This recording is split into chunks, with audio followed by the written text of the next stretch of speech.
এই জায়গাটা যদি এই কোরআন সুন্নাহর জায়গা যদি মাহফিল যদি এখানে না হইতো তাহলে আপনারাও বসার জায়গা এনে পাইতেন না, পাইতেন? হ্যাঁ, তাদের বাতাসে, বুঝছেন কি, ধাক্কার জোড়া আপনারা কলেজে থাকতেন। এটা যদি কোরআন সুন্নাহর মাহফিল যদি এটা না হইতো, বুঝছেন, আপনারা বসার জায়গা এখানে পাইতেন না। এটা কোরআন সুন্নাহর মাহফিল বলেই আপনারা এখানে বসতে পারছেন। আর যাদের অন্তরে ভালো লাগে না তারা এখানে আসে নাই, বুঝছেন? যাদের অন্তরে ভালো লাগে তারাই আসতে পারে এখানে, কোরআন সুন্নাহর মাহফিলে তারাই বসতে পারে। যাদের অন্তরে চাই না তারা বসতে পারে না, যাদের অন্তরে চাই তারাই বসতে পারে। এই জন্য আল্লাহ পাকের শুকরগুজার আমরা হই সকলে, আমাদেরকে কোরআন সুন্নাহর মাহফিলে বসার তৌফিক দান করেছেন।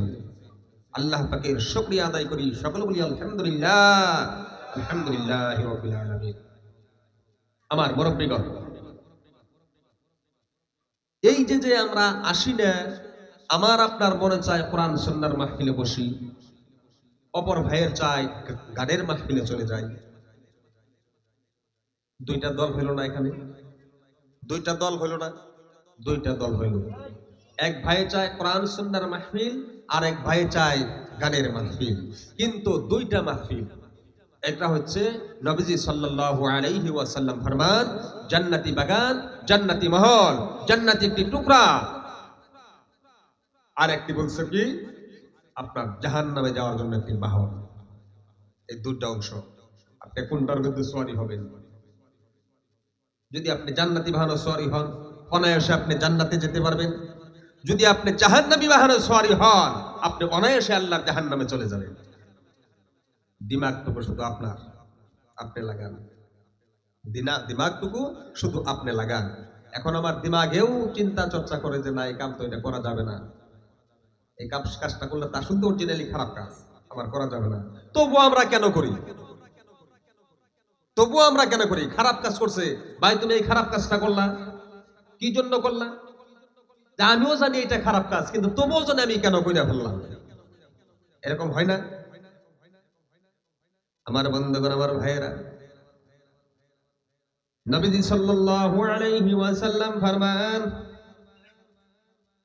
এই যে মানুষ আমরা দুই দলের মধ্যে বিভক্ত হয়ে গেলাম, এক ভাই চায় জান্নাতি বাহনের মধ্যে সওয়ারি হবে, আর অপর ভাই চায় জাহান্নামী বাহনের মধ্যে সওয়ারি হয়ে যাবে। জোরে জোরে কন নাউযুবিল্লাহ।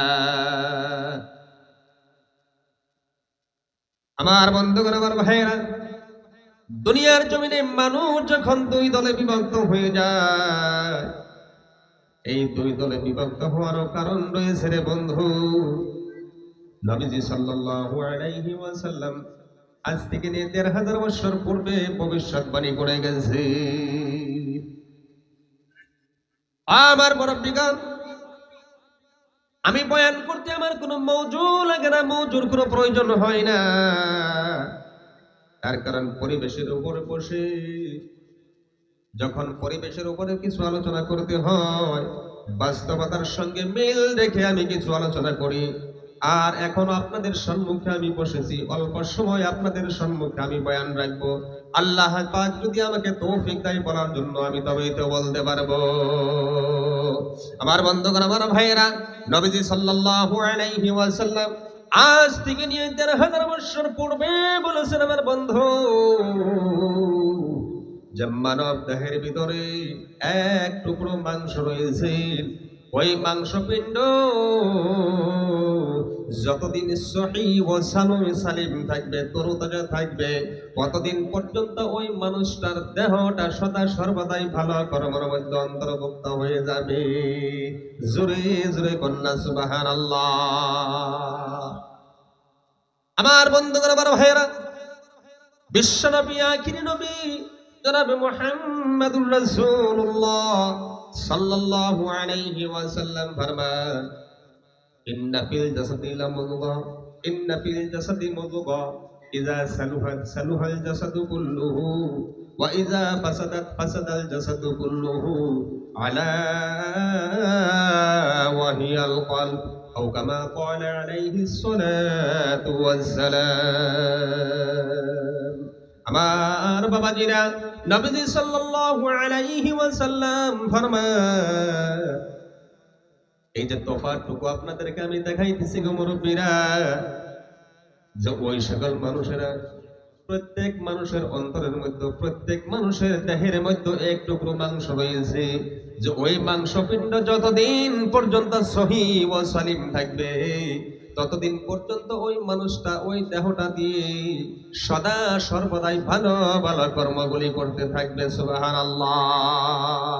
নবীজি সাল্লাল্লাহু আলাইহি ওয়াসাল্লাম ফরমান, ওই দেহের ভিতরে ওই মাংসপিণ্ড যতদিন সহিহ ও সালিম থাকবে, আর যেই দিন থেকে ওই মানুষ দেহের ভিতরে ওই মাংসপিণ্ডটা নষ্ট হয়ে যাবে, ওই দিন থেকে ওই দেহের মধ্যে আহারে যত কর্মগুলি করবে, ওই মানুষটার জ্ঞানের দ্বারাই ভালো কর্ম কখনো করতে পারবে না, তার হাতের দ্বারাই কখনো ভালো কর্ম হবে না, দিমাগের দ্বারাই কখনো তার ভালো কর্ম হবে না, তার পায়ের দ্বারাই কখনো ভালো কর্মগুলি হবে না, তার চোখের দ্বারাই কখনো ভালো বস্তু তারা দেখবে না, তার মুখের দ্বারাই, জবানের দ্বারাই কখনো কি করবে না, ভালো কথাগুলি তারা বলবে না।